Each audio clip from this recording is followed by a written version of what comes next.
کام کی مصروفیت اور ڈیڈ لائن پر کام کرنے کا دباؤ۔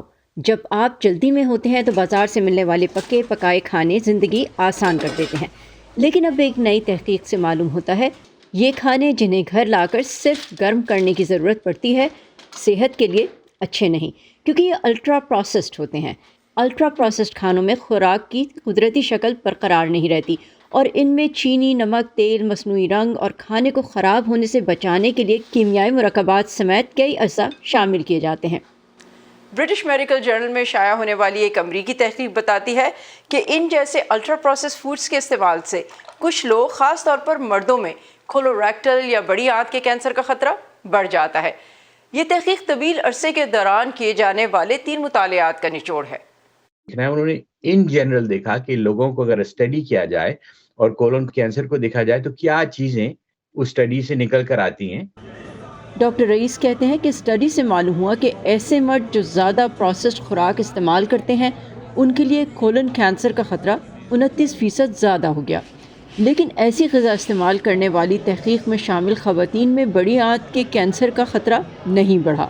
بیسک اگر آپ دونوں میں فرق دیکھیں تو سرٹنلی ایسٹروجن کا پروٹیکٹیو افیکٹ لگتا ہے کہ اس کا کچھ نہ کچھ فائدہ ہے جس کی وجہ سے وہ نیگیٹ کر رہی ہے، وہ رزلٹ فیمیلز میں نہیں دیکھا جا رہا ہے۔ تاہم وہ کہتے ہیں کہ یہ سمجھنے کے لیے مزید تحقیق کی ضرورت ہے کہ بہت زیادہ الٹرا پروسیسڈ فوڈز کھانے سے مردوں میں کولوریکٹل کینسر کا خطرہ کیوں بڑھ جاتا ہے۔ کلیولینڈ کلینک کی ایمانڈا باٹ کہتی ہیں کہ ایک نظریہ یہ ہے کہ پکے پکائے کھانوں میں قدرتی حفاظتی عناصر کم ہو جانے سے صحت متاثر ہو سکتی ہے۔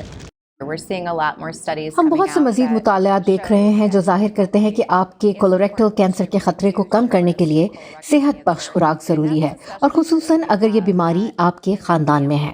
ڈاکٹر رئیس کہتے ہیں کہ بیماریوں پر تحقیق اور مطالعات کرانا یقیناً مہنگا ہے، لیکن معاشرے کو اس کا فائدہ ہوتا ہے۔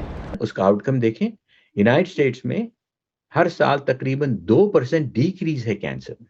وہ کہتے ہیں کہ اسٹڈی میں 72% کولن کینسر کولن کے آخری حصے میں پایا گیا، جس سے پتہ لگتا ہے کہ اس کینسر کے عوامل میں ماحولیاتی ٹاکسنز کا بھی رول ہے۔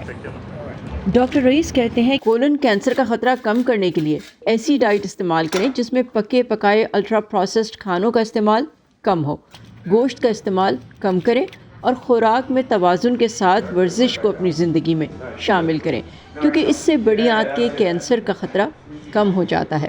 Saba Shah Khan, Voice of America, Washington.